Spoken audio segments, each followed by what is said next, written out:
10 నిమిషాలు, అరగంట, గంట సేపు మెడిటేషన్ చేస్తూ ఉన్నాను దాని లోపల. అయితే నిన్న పొద్దున మెడిటేషన్ చేస్తూ ఉంటే, మెడిటేషన్ కాగానే నాకేం స్ఫురించిందనంటే, రమణమూర్తి గారి మీద అటాక్ జరుగుతుంది అనేది తెలిసింది నాకు. నిన్న పొద్దున దానిలో 9 గంటల టైం లోపల. అయితే ఫోన్ చేయాలా చేయొద్దా అని ఒక నిమిషం ఆలోచించి, ఈ ఫోన్ చేస్తే ఈయనకేంటే అసలు తెలివి ఉందా తెలివి లేదా ఇట్లా మాట్లాడుతున్నాడని అనుకుంటారని చెప్పేసి మళ్ళీ నేను విడ్రా అయిపోయాను దాని లోపల. సో ఇది వాస్తవంగా జరిగినటువంటి విషయం. తర్వాత ఏంటంటే మిత్రులారా, ఇప్పుడు ఇంత పిచ్చి ఎంత ముదిరింది అని అంటే, షిర్డీ సాయిబాబా, ఇప్పుడు వారు కూడా షిర్డీ సాయిబాబా గురించి పుస్తకం రాశారు రమణమూర్తి గారు. ఈ మధ్య షిర్డీ సాయిబాబా గురించి ఆయన ప్రత్యేకమైనటువంటి సమావేశాలు జరుపుకుంటూ బాబా గురించి మనకు వాస్తవాలు తెలియజేస్తున్నారు అన్నట్లు. ఇవాళ ఈ పిచ్చి ఎంత ముదిరిపోయిందని అంటే, సాయిబాబా మీద లేనిపోయిన విమర్శలు చేయడం అనేది ప్రారంభమైంది. సాయిబాబా హిందువు కాదు, లేక సాయిబాబాను పూజించద్దు, రకరకాల. అసలు మూర్ఖులకు ఒక విషయం తెలియాలి. ఫస్ట్ సాయిబాబాను గుర్తించిందే మహాత్ములు. ఫస్ట్ సాయిబాబాను గుర్తించింది ఆనందనాథ్ మహారాజు. అదేవిధంగా ఏతుందో నేడు గంగాగిరి మహారాజ్, గొప్ప యోగులు వాళ్ళు, 90 ఏళ్ళ వయసు గంగాగిరి మహారాజ్ అనుభవం. అలాంటి యోగులు ఫస్ట్ షిరిడీకి వచ్చి బాబాను చూసి, ఈయన మహాత్ముడండి, మీరు ఇప్పుడు గ్రామ ప్రజలు గుర్తించడం లేదని చెప్పించారు. ఎంతోమంది మహాత్ములు, వాసుదేవానంద సరస్వతి లాంటి వాళ్ళు. వాసుదేవానంద సరస్వతి అసలు మేము యోగులం ఎవరికి నమస్కారం చేయకూడదు, కానీ బాబా విషయం లోపల అది మినహాయింపు ఉందని చెప్పి ఆయన నమస్కారం చేయడం అనేది జరిగిందన్నాడు. అంటే ఎంత ఆ రోజు ఉన్నటువంటి యోగులు మహాత్ములు, ఎంతో పెద్ద పెద్ద వాళ్ళు గుర్తించినటువంటి యొక్క సాయిబాబాను పట్టుకొని వాళ్ళ వీళ్ళు ఓ పిచ్చి పిచ్చిగా చేసి దాన్ని కూడా ఒక హిందూ ముస్లిం సమస్యగా చేయాలని చెప్పేసి ప్రయత్నం చేస్తున్నారంటే, ఆ మూర్ఖత్వం ఏ స్థాయికి పోయింది అనేది మనం ఆలోచించాల్సిన అవసరం ఉంది. మిత్రులారా, ఇక్కడ విషయం ఏంటంటే, ఇందాక మీ అందరికీ పెద్దవాళ్ళందరూ కూడా చెప్పారు దాని లోపల, ఈశావాస్యం ఇదం సర్వం అంటే లోకంలో ఎక్కడ చూసినా కూడా ఈ విశ్వమంతా ఒకే చైతన్యంతో నిండి ఉంది. విశ్వమంతా ఒకే చైతన్యం, రెండు అనేటటువంటిది లేదు అక్కడ. దానిలో ఇన్ని జీవరాశులు లేకుంటే ఇన్ని ప్రాణులు, దానిలో అది చెట్లు కావచ్చు, యొక్క జంతువులు కావచ్చు, ఏదైనా కావచ్చు, సర్వం విశ్వమంతా నిండి ఉన్నది భగవంతుడు అనేది మనకు ఉపనిషత్తుల్లో చెప్పడం అనేది జరిగింది. దానిలో దీన్ని అసలు అర్థం చేసుకోకుండానే మేము హిందువులం అని చెప్పేసి వాళ్ళు మాట్లాడుతూ ఉంటే, అలాంటి విషయాలన్నీ కూడా రమణమూర్తి గారు ఇవాళ స్పష్టంగా చెప్తున్నారు. ప్రధానమైనటువంటి వాళ్ళకు కోపానికి ప్రధాన కారణం ఏంటంటే సత్యం చెప్పడం, ధర్మం చెప్పడం, అది కూడా ఆధారాలు చూపించుకుంటూ, చూడండి భగవద్గీతలో ఇది ఉంది, చూడండి వేదాల్లో ఇది ఉంది, ఉపనిషత్తుల్లో ఇది ఉంది, ఈ యోగి ఇది చెప్పాడు అందులో అని అంత వివరంగా. ఇప్పుడు అతని ఉపన్యాసాలు వినండి మీరు, రమణమూర్తి గారి యూట్యూబ్లో మనకు చాలా దొరుకుతాయి. దానిలో అంటే ప్రతి దానికి ఒక ఆధారాలు చూపించుకుంటూ నిజమైన హిందూ తత్వం అంటే ఏంటిది, నిజమైన హిందూ మతం అంటే ఏంటిది అనేటటువంటి దాన్ని ఆయన స్పష్టంగా చెప్పడం అనేది జరిగింది. అది ప్రధానంగా కోపం.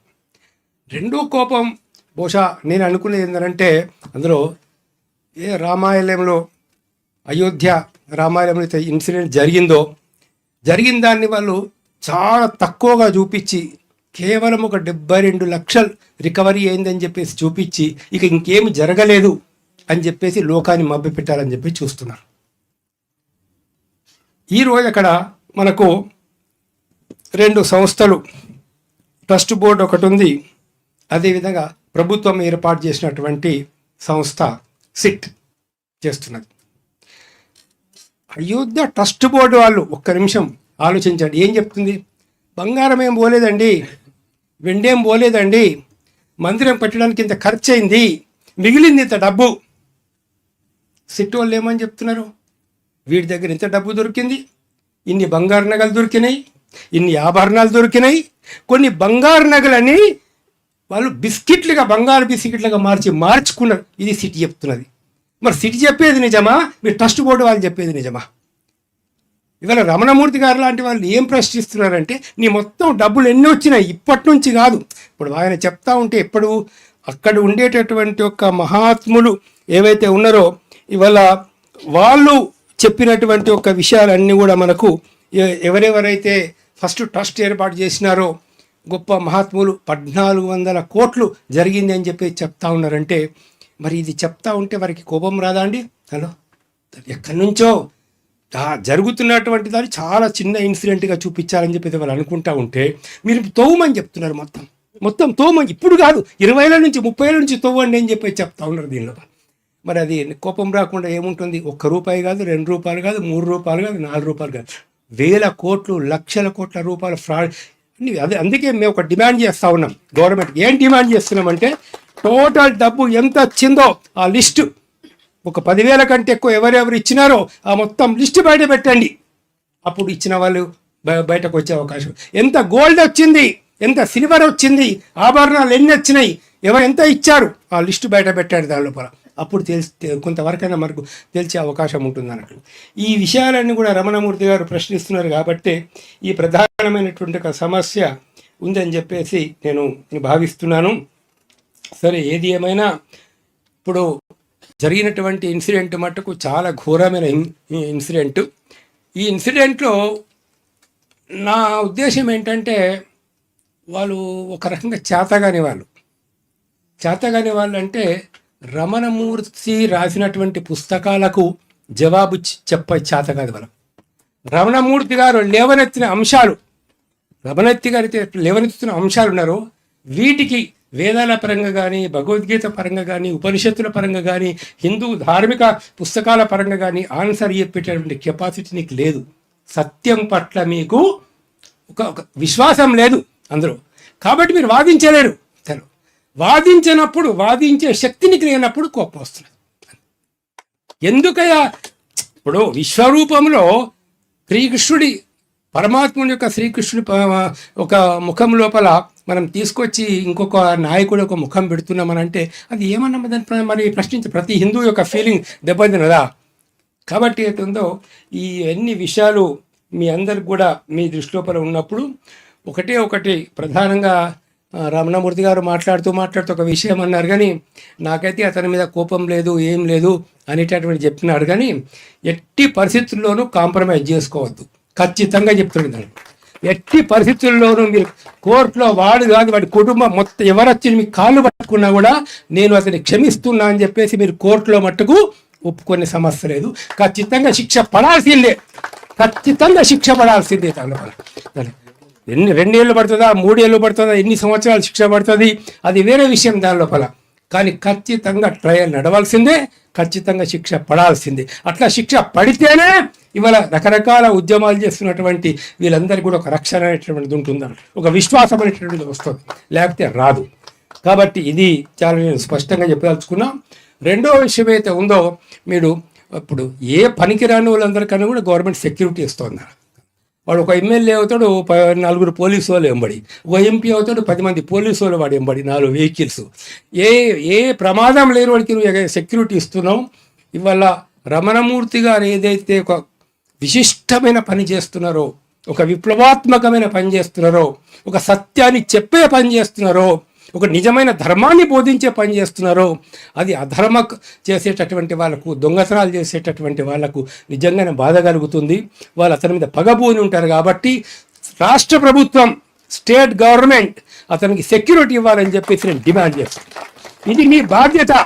ఆయన అప్లికేషన్ పెట్టాడా పెట్టలేదా అది కాదు అక్కడ. ఇవాళ డీజీపీ గారు కానీ మిగతా అధికారులు తప్పనిసరి దాన్ని పరిశీలించి వారికి ఒక సెక్యూరిటీ ఉంటుంది ఇవ్వాలా.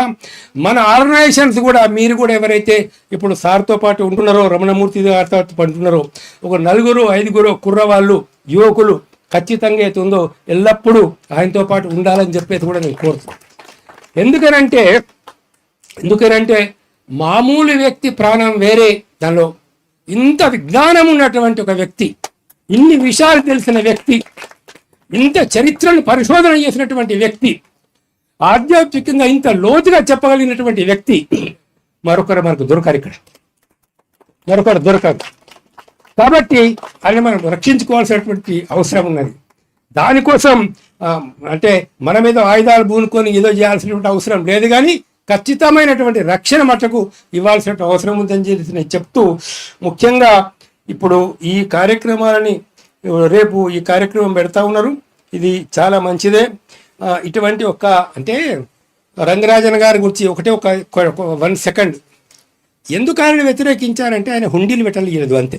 నాకు తెలిసినంత వరకు అయితే మందిరంలో హుండీలు పెట్టనివ్వలేదు. అక్కడ హుండీలు లేవు కాబట్టి చోరీ చేసే అవకాశం లేదా?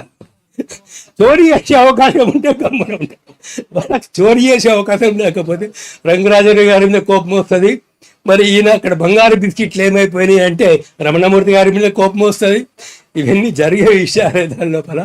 కాబట్టి మిత్రులారా, మనం మట్టుకు సమాజం లోపల ఎవరైతే ఇప్పుడు మీరు ఉన్నారో, యువత ఉన్నారో, మిగతా వాళ్ళు ఉన్నారో, ఇవి ఏ రాజకీయ పార్టీ వాళ్ళైనా, ఏ మతం వాళ్ళైనా, ఏ కులం వాళ్ళైనా కూడా అందరం మానవులమే. ఇవాళ హిందువులు, ముస్లింలు, క్రైస్తవులు అందరినీ సృష్టించిన భగవంతుడు ఒక్కడే, అందరినీ తీసుకుపోయేది ఒక్కడే, దాని లోపల భగవంతుడే. ఈ సృష్టి మొత్తం ఒకటే, కానీ సృష్టి మొత్తం 2 లేవు. కాబట్టి అందరం ఐకమత్యంగా రమణమూర్తి గారి వెనకాల నిలబడాలని చెప్పేసి కోరుతూ ధన్యవాదాలు.